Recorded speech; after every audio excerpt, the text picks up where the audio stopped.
India के अंदर iPhone जो 12 है उसकी मैन्युफैक्चरिंग हो रही है। ये बहुत बड़ी खबर है भारत के लिए। आप ये समझ लें कि एक नया स्टेटस मिला है भारत को इस हवाले से। ये मेरा ख़्याल है पहली दफ़ा ऐसे होगा कि इस तरह की जो एक फ्लैगशिप डिवाइस है ये चाइना के बाहर से बन रही है। सर इंडिया में उन्होंने बहुत लंबे अरसे के लिए अपना तेल स्टोर किया हुआ है। जय हिंद दोस्तों, हिंदुस्तान स्पेशल में आपका स्वागत है दोस्तों।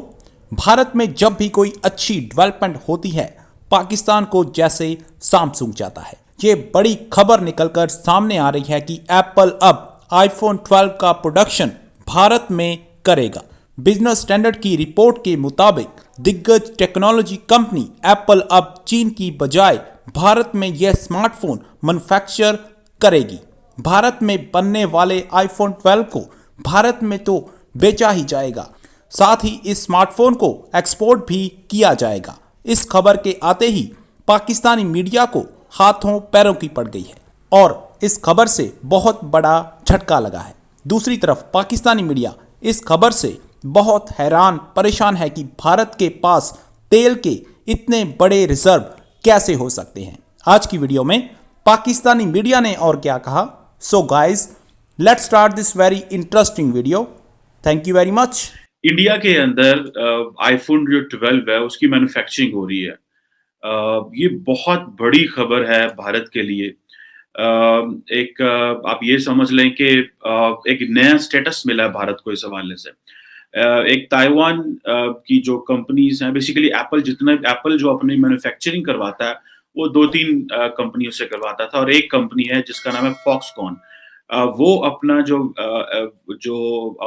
जो यूनिट्स हैं, जो मैन्युफैक्चरिंग है, वो इंडिया लेके जा रहा है तमिलनाडु के अंदर, और ये सदर्न इंडिया में आपको पता है। और ये जो नया आईफ़ोन है, ये 5G इनेबल्ड फ़ोन है और ये मेरा ख़्याल है पहली दफ़ा ऐसे होगा कि इस तरह की जो एक फ्लैगशिप डिवाइस है, ये चाइना के बाहर से बन रही है।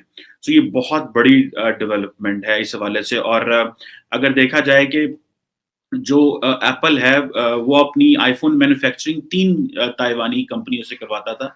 एक का नाम है फॉक्सकॉन, जो कि जिस ज़्यादातर जानी जाती है होनहाई प्रिसिजन इंडस्ट्री के नाम से, दूसरी पैगाट्रॉन और तीसरी विस्ट्रॉन।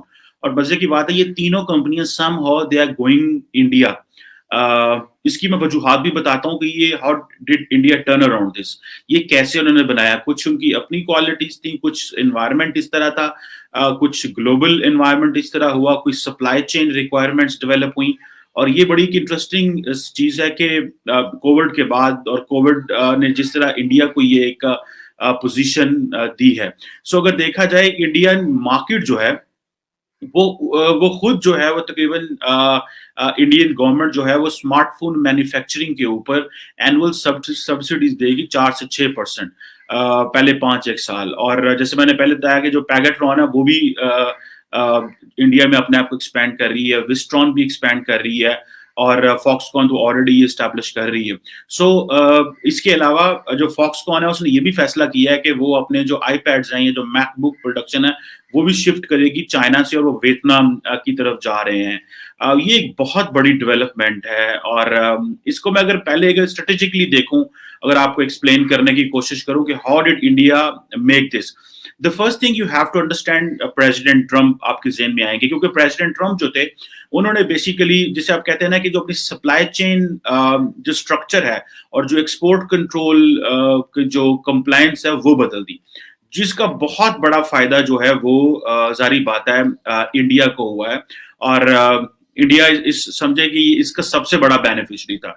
और क्योंकि ट्रम्प साहब के बारे में कहा जाता है कि उन्होंने तो ट्रेड वॉर शुरू कर दी, और जितनी बड़ी बड़ी यूएस कंपनीज हैं, Apple, Microsoft, Google, Amazon, Qualcomm, Dell, ये सारी ये ऑलरेडी बिजनेस कर रही थी। तो ये एक, आप ये समझ लें कि ये पहली दफा हुआ है कि जो टेक इंडस्ट्री है उसने दे नेवर अंडरस्टूड कि जी इंटरनेशनल जो पॉलिटिकल डायनामिक्स हैं वो इस तरह के हो सकते हैं कि हालात बदल सकते हैं, और इंडिया को ये अहमियत मिलेगी।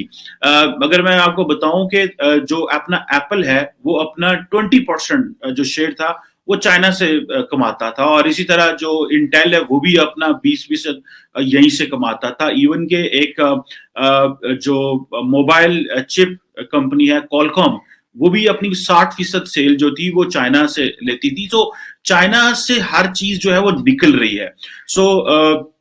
मैंने कुछ चीजें नोट डाउन की आपको बताने के लिए कि किस तरह अमेरिकन ने, देखें ये एक मैक्रो लेवल पे चेंजेस आई हैं जिसकी वजह से वो सारी की सारी मार्केट वो जो है वो चाइना से निकल के इंडिया की तरफ जा रही है।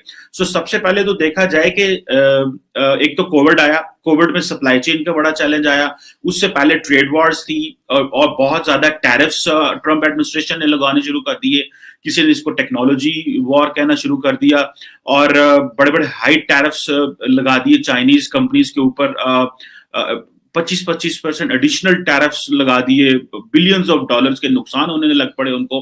तो जो बेसिकली एक्सपोर्ट कंट्रोल रूल्स हैं वो चेंज किए, और इमेजिन करें अमेरिकन फ्रस्ट्रेशन कह लें या उनका प्लान कह लें चाइना के बारे में टू डेंट चाइना, कि एक साल में उन्होंने 3 दफा अपने एक्सपोर्ट कंट्रोल रूल्स चेंज किए, और तकरीबन अमेरिका ने 70 चाइनीज कंपनियों को ब्लैकलिस्ट किया ताकि वो चाइना के ऊपर प्रेशर डाल सके। और इसके साथ अगर देखा जाए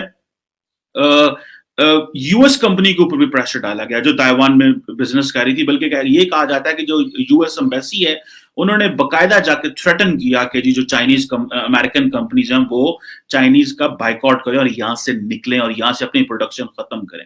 कि जो बीजिंग का जो टेक्नोलॉजिकल अथॉरिटेरियन मॉडल है, मींस का जो कंट्रोल था इस सारे टेक्नोलॉजी के ऊपर और सारे रिजीम के ऊपर, उसको बेसिकली तोड़ा है अमेरिका ने। और अब ये समझ लें कि ये एक बहुत बड़ी एक जीत है अमेरिका की और जीत है इंडिया की, because India became an automatically alternate बन गया।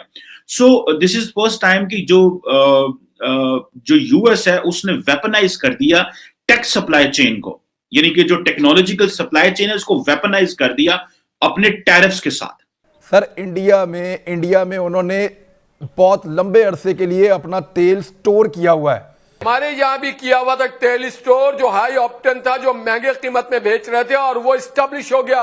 सर आपके पास स्टोरेज नहीं है निहाल भाई, मादरत के साथ पाकिस्तान में किसी भी हुक्मरान ने सिर्फ आपके दिफाई नौयत के यहाँ पे कुछ मामलात हैं, अदरवाइज आपके यहाँ पे वैसे स्टोरेजेस है ही नहीं। सर अक्टूबर 2018 के बाद से लेकर अब तक पेट्रोलियम की जो मसनूआत की कीमतें हैं वो उतनी ज्यादा कभी नहीं हुई जितनी अब हो गई हैं।